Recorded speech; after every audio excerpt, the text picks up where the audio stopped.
When people talk about economic collapse, they usually imagine one dramatic moment. A market crashes, a bank fails, a giant headline lands, a president speaks, a graph falls off a cliff. That is how movies explain decay. Real decay is usually quieter. A real decline begins when the future is sold in pieces small enough that most people barely notice they have agreed to live inside the sale. That is what I think a great many young Americans are living through right now.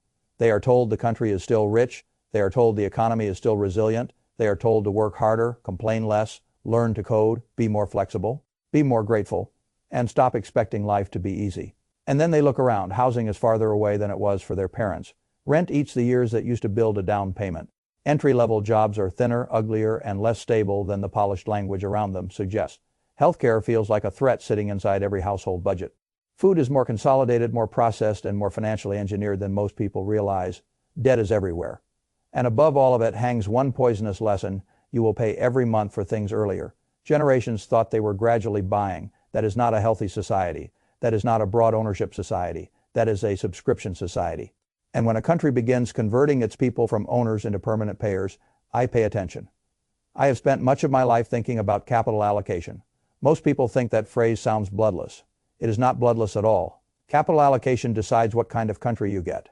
It decides whether the surplus produced by a society gets used to widen security, build productive assets, improve ordinary life, and reward patience, or whether it gets used to strip cash out of institutions, lever them beyond common sense, socialize the losses when the thing breaks, and then begin the cycle again somewhere else.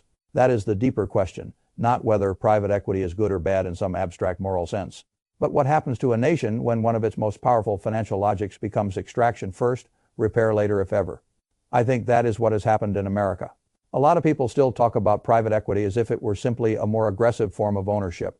They imagine tough managers, sharper incentives, hard choices, faster decisions. Sometimes that is how it is sold. That is rarely how it feels at the level where ordinary people live. At that level, it feels like a company that used to carry some weight for its workers, customers, neighborhood, or supply chain gets treated as a balance sheet to be squeezed. It feels like a hospital becomes a spreadsheet with patients attached.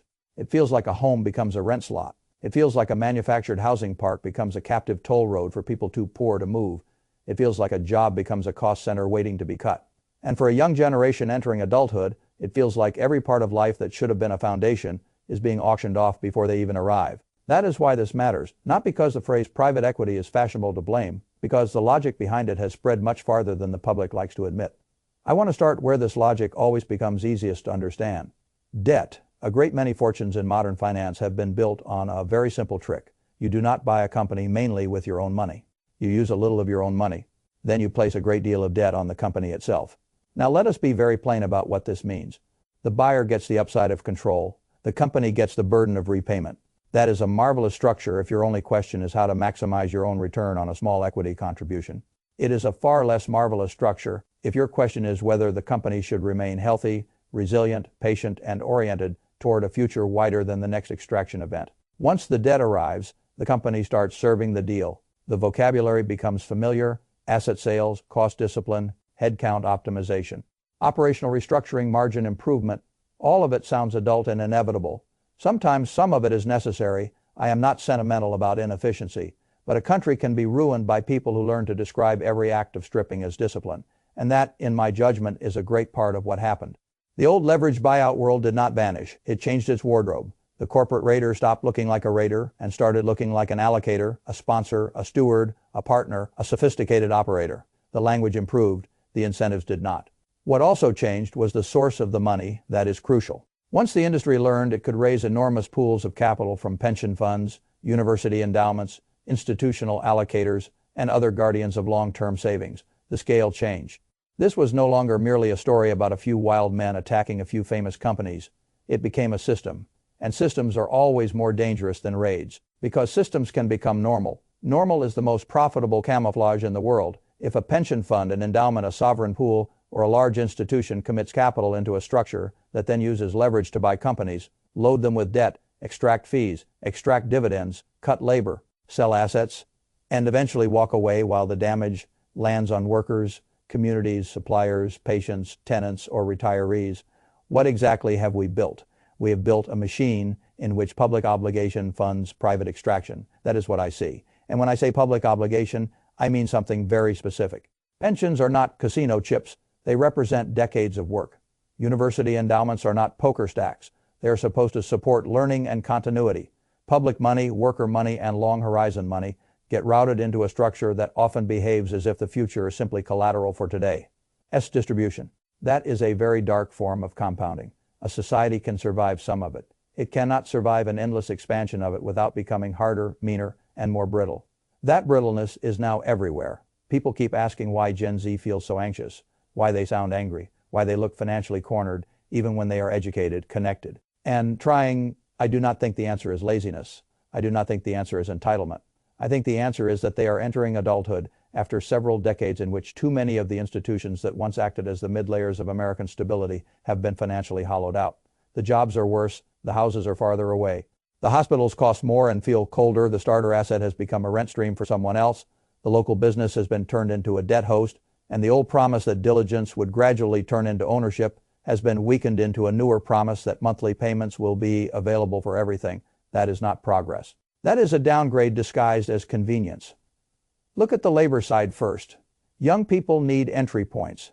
They need first jobs, tolerable jobs, jobs with enough slack to learn, fail, recover, and build a work identity.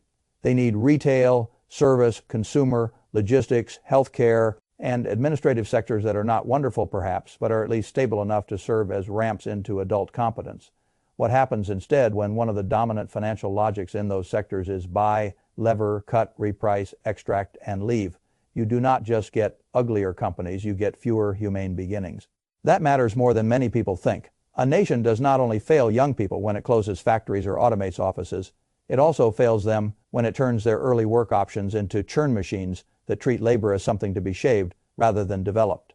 The source material behind this discussion is full of examples of retail jobs being destroyed, consumer discretionary firms going bankrupt under private equity strain, and wages getting pressed lower under deal logic. Fay file a site Fay turn 26 file 0 Fay. That should not surprise anyone who understands leverage. When too much debt sits on an enterprise, someone must become the shock absorber. Sometimes it is the supplier, sometimes it is the customer. Very often it is the worker. In a healthy business, the company exists to produce goods or services and to earn a return while remaining viable enough to continue. In an over-engineered deal, the company often begins to exist partly as a vessel through which claims created by the deal structure must be satisfied. That is a different purpose. Young people entering such a labor market sense it immediately. Even if they cannot describe it in finance terms, they feel the understaffing, they feel the burnout, they feel the unstable schedule. They feel that management language has become increasingly abstract and increasingly indifferent to whether anyone can actually build a life on what is being offered. They are then told to be grateful for flexibility. Flexibility is often a pretty word for shifted risk. If the company becomes more flexible while the worker becomes less secure, the flexibility has been purchased with someone else. Life. That is the pattern I keep seeing. Now go one step deeper. If the same generation is increasingly dependent on precisely those kinds of jobs because the better paying or more stable rungs have narrowed, then the damage compounds. The people who most need decent entry points are being funneled towards sectors most vulnerable to financial hollowing. That is not personal failure. That is structure. And structural damage can feel very personal when you are the one living inside it. Housing may be the clearest example because it is impossible to romanticize for long. A society can tell itself flattering stories about innovation and entrepreneurship all day. In the end, a young adult either has a plausible path toward ownership and stable shelter or he does not. If he does not, the national mythology begins to rot. I am not naive about housing. It has always been local, political, constrained by land, regulation, infrastructure, labor, materials, and interest rates. But what disturbs me is not merely that America has a shortage. It is that scarcity itself has become a field of financial opportunity for institutions whose incentives are not aligned with broad ownership. If there are millions of homes missing and millions of affordable rental units missing, a society concerned with its future would ask how to widen access, lower the burden of shelter, and create more paths into ownership. A society captured by extraction asks a different question. How can scarcity itself be turned into a durable cash flow? That is what the built-to-rent phenomenon looks like to me. It is not just a business model, it is a confession. It is a confession that the financial system increasingly sees a generation's inability to buy as an asset class. Read that sentence again because it explains almost everything. A generation's inability to buy has become an asset class. That is an extraordinary thing for a country to permit itself. The young worker who would once have strained to buy a starter home becomes instead a long-duration renter feeding institutional yield. The manufactured home community that once might have offered some last thin margin of affordability becomes another place where the land under the resident's life is monetized more aggressively because moving is hard and alternatives are weak. When the source material talks about rent increases in manufactured housing or the institutional capture of parks and lots, it is pointing at something deeper than a bad landlord Fay Felicite. Fay turn 26 file 0 Fay. It is pointing at captivity as a business model. Captivity is very attractive to finance. Anytime the end user cannot easily leave, the owner gains room. A hospital patient in an emergency is captive. A tenant in a local housing shortage is captive. A resident with a manufactured home fixed to a lot is especially captive. A worker with few local alternatives is captive. A patient whose insurer and hospital are locked in opaque negotiations is captive. A borrower inside a shadow credit loop may be captive too. Captivity and leverage together are among the ugliest combinations in all capitalism. They produce the kind of profits that look efficient from above and feel suffocating from below. When first-time home ownership falls toward multi-decade lows and a young generation spends its 20s and the start of its 30s funneling astonishing sums into rent, the damage is not only emotional, it is arithmetic. A renter is not merely paying for shelter. He is often losing the years in which modest ownership, however imperfect, used to begin teaching households how to build equity, stability, neighborhood ties, and optionality. If those years are instead transformed into a stream of payments enriching remote owners, then what is being transferred is not just money, it is timing. And timing is one of the most valuable assets in all wealth building. A lot of national decline can be disguised as a timing problem. A young person says, maybe I will buy later, maybe later arrives, maybe it does not. But meanwhile, the compounding years have already gone elsewhere. That is why I take the housing question so seriously. It is not just about rent. It is about whether adulthood begins in ownership or obligation. A country that pushes too many people into obligation at the beginning of life will eventually discover that its consumers are weaker, its families are later, its risk-taking is lower, and its politics are angrier. That should not surprise anyone. People who do not feel they can plant begin to lose faith in the field. Healthcare may be even darker, because here, the moral language gets even more disgusting. I have no problem with profit in healthcare. I have a problem with pretending that profit obtained through understaffing, debt loads, billing pressure, and mortality risk is simply discipline management. The material behind this document cites links between private equity ownership and worse outcomes in hospitals, staffing pressure, mortality, falls, and infections. Fay Felicite, Fay turn 26 file 0 Fay even if one argued over each study or each percentage. The broad pattern is easy enough to understand without academic debate. If you buy a care system with leverage, impose financial pressure, extract returns, and lean on staffing as a controllable cost, then the burden will eventually appear at the bedside. How could it not? You cannot squeeze the human time required for care without changing care. A hospital is not a software license, a nursing home is not a mall tenant, an emergency department is not a brand waiting for margin improvement. These are places where time, attention, and staffing quality are not decorative extras. They are the service. If you turn the service into a vessel for debt and distribution, the human result will show up somewhere. It may show up in mortality, it may show up in infection, it may show up in exhaustion, it may show up in the quiet departure of good people who can no longer work in a machine organized against the purpose that drew them there. And when those people leave, the culture degrades further. Again, the young generation gets hit twice. They enter adulthood facing rising medical costs and thinner care systems. They also enter the labor market through sectors in which the people doing essential work are increasingly managed as if care itself were a nuisance, standing in the way of efficient cash extraction. A society that teaches its young this lesson over and over should not be surprised when those young stop believing the old civic myths. You can only hear a nation praise service while systematically cheapening the people who provide it for so long before the language begins to sound insane. Now let us move to food and agriculture, because here the pattern becomes impossible to hide. If you are willing to look, the source document spends time on private equity pressure in agriculture, consolidation in meat, factory farm conditions, and the stripping of weaker operations before assets are sold onward to more dominant players. Fay Felicite, Fay turn 26, file 0 Fay. I do not need every statistic to know what kind of pattern this is. Once an industry with real biological, regional, and human complexity gets translated too aggressively into balance sheet extraction, the living system underneath it begins to weaken. The farmer becomes more exposed. The animal becomes another unit in a larger mechanized flow. The local community becomes more dependent on distant decisions. and the national food system becomes more concentrated and therefore more brittle. Again, what looks like efficiency from the top often feels like dependency from below. That is one of the central lies of our age we keep calling dependency efficiency. We call it efficiency when a family must rent forever from an institution. We call it efficiency when a hospital runs thin enough that one staffing failure becomes a safety event.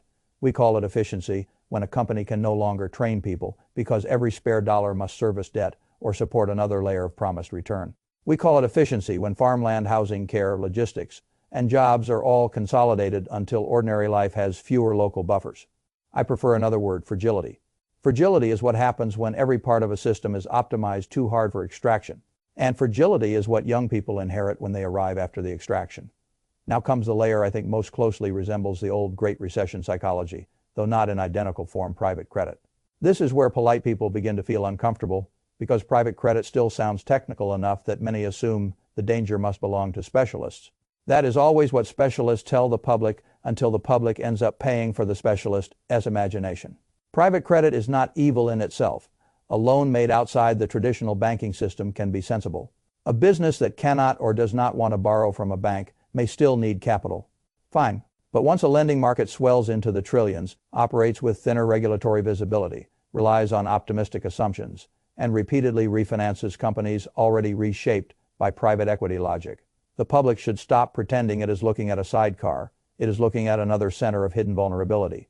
If one system loads companies with debt and another adjacent system is eager to refinance or carry that debt with fewer questions, then what you have built is not simply a credit market, you have built a continuation machine, and continuation machines are very good at making weakness appear manageable until the day liquidity demands collide with asset reality. The source document explicitly frames private credit as a market, now larger than the subprime market that sat beneath the 2008 disaster, and points to redemption stress in a BlackRock fund as a warning sign rather than a completed crisis. Fay file site Fay turn 26, file 0 Fay, that is exactly how I would describe it. A warning sign, not a prophecy. Not a guarantee of an imminent collapse tomorrow morning, but a warning sign that the system once again has found a way to move risk into structures ordinary people do not really understand. And that powerful institutions are once again claiming complexity is a reason for reassurance rather than a reason for suspicion. I have seen that performance before. I was not impressed the first time.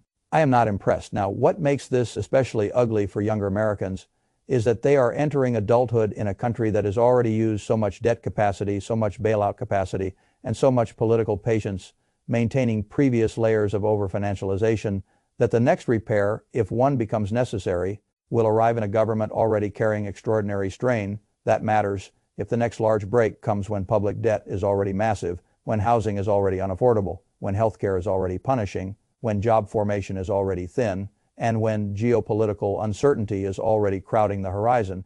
Then who exactly is supposed to emerge from that sequence feeling secure? Not the young renter, not the indebted graduate, not the household one medical event away from panic, not the worker whose industry has been optimized for thinner and thinner staffing. That is why the source document's central emotional claim lands even when its rhetoric gets raw.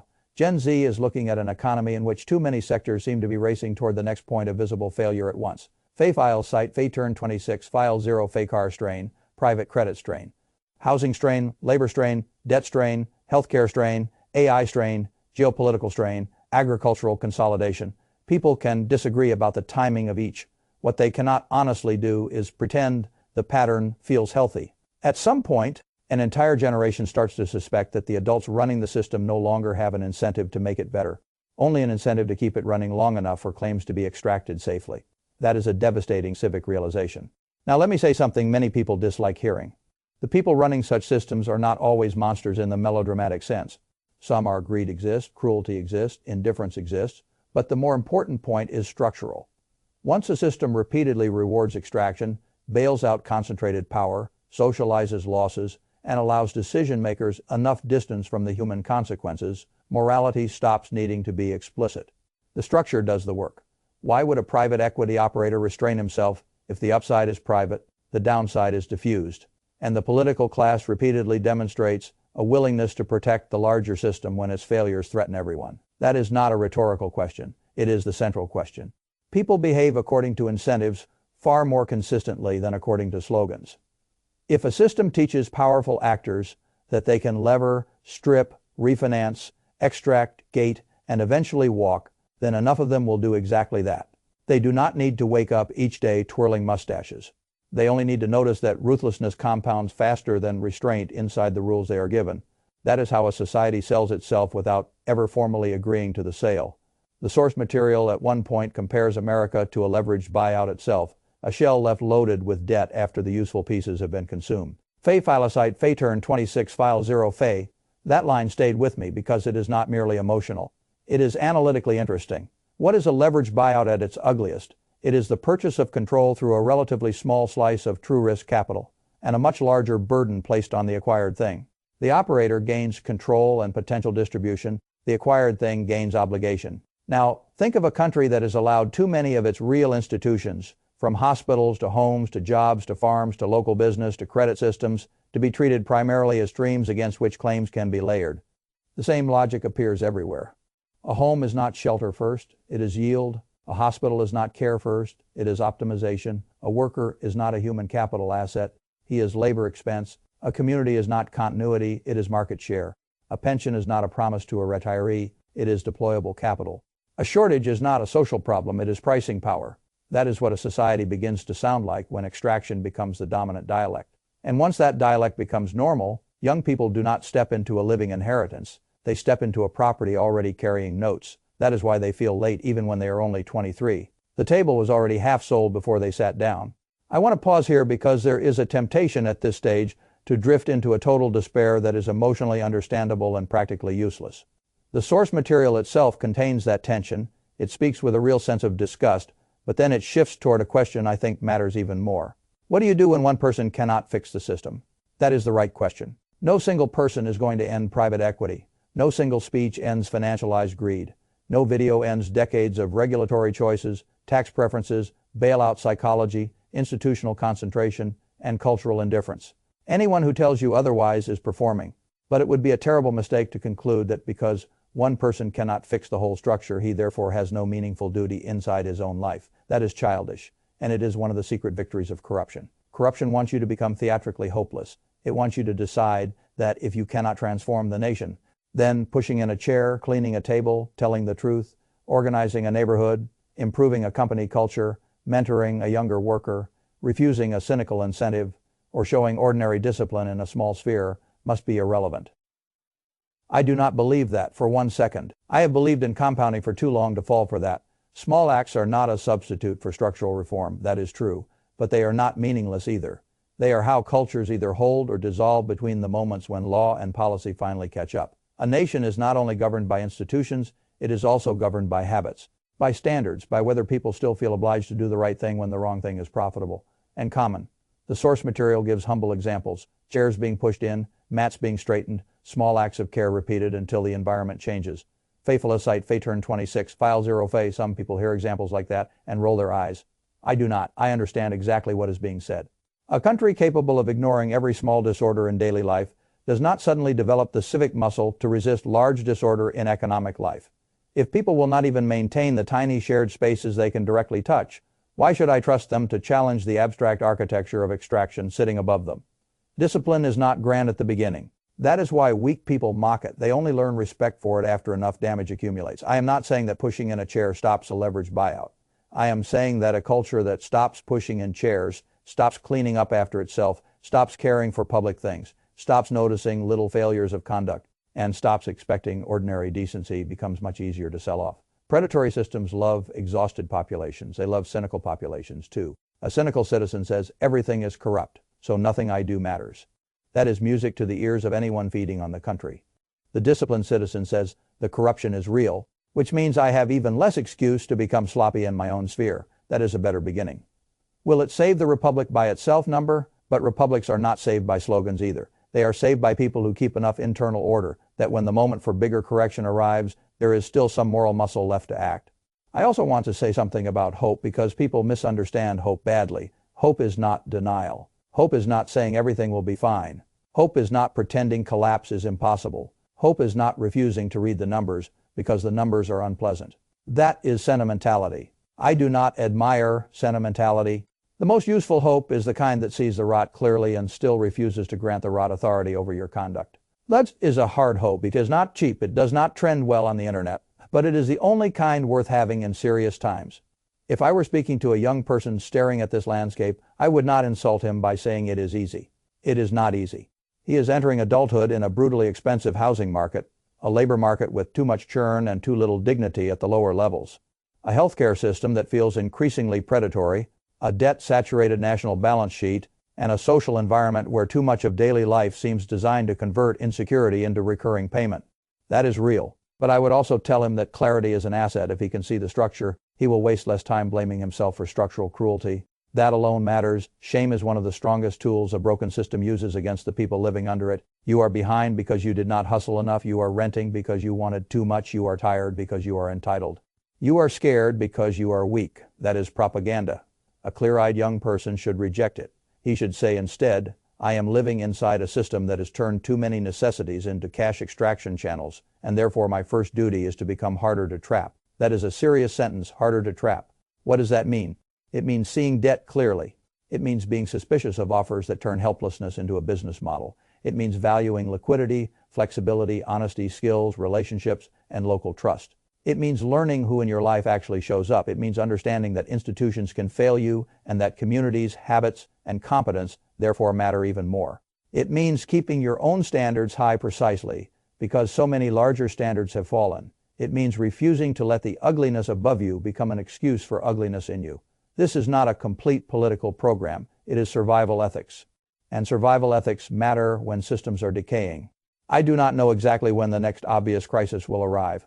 Anyone claiming to know the date is either a fool or a salesman, but I do know that a generation raised in a society where everything meaningful keeps becoming more financialized will sooner or later force a reckoning of some kind, maybe through politics, maybe through withdrawal from old institutions, maybe through new forms of organizing, maybe through different local arrangements, maybe through sheer exhaustion reaching a limit. I do not know the mechanism. I know only that people do not live forever inside a society where they are asked to own nothing, rent everything, finance every surprise, and call the arrangement progress. At some point, language breaks. When language breaks, politics changes. Until then, the wise course is to keep your judgment. Do not let raw disgust turn you into a conspiratorial fool. Do not let institutional language anesthetize you either. Both are traps. Think in incentives, think in structures. Notice who gets paid privately and who absorbs the social residue. Notice which sectors increasingly rely on captivity. Notice how often debt appears where the system claims to be improving efficiency. Notice which institutions still treat people as people and which treat them as throughput. Notice where local life can still be strengthened. And keep asking the simplest question of all. Does this arrangement widen ownership, security, and human dignity, or does it convert them into monthly extraction? That question will clarify an astonishing amount. If I apply it to the country I see today, I arrive at an unpleasant but clear conclusion. For too long, America has tolerated a model in which too many of its core institutions are improved on paper by being weakened in life. The paper numbers may look cleaner. The live system becomes dirtier. A retailer can show margin improvements while the town loses jobs. A hospital can hit targets while the patient experience worsens and staffing thins. A housing portfolio can perform while an entire generation loses timing and optionality. A farm or food chain can become more financially efficient while becoming less humane, less local, and less resilient. A private credit fund can show income while quietly extending fragility through a shadow network few voters understand. This is not healthy capitalism. Healthy capitalism creates productive abundance and broadens room. This version narrows room and monetizes the narrowing.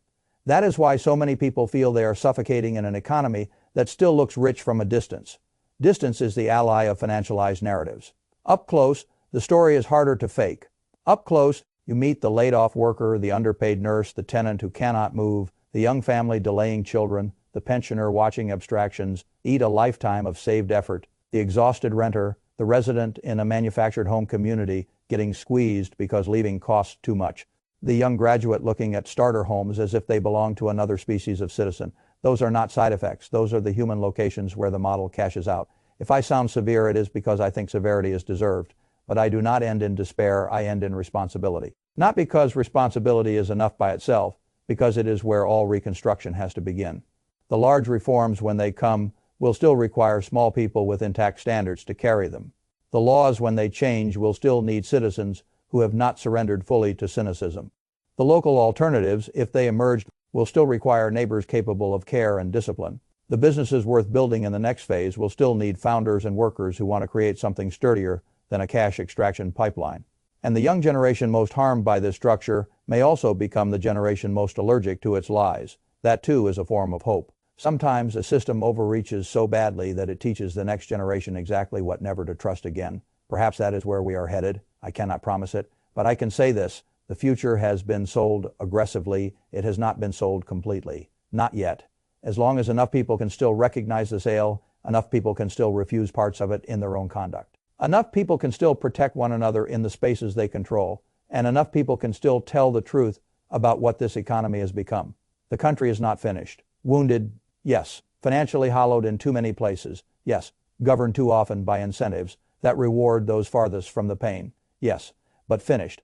No. What would finish it faster is if the people living inside it decided that because the highest levels are corrupt, the lower levels no longer deserve care. That would be surrender.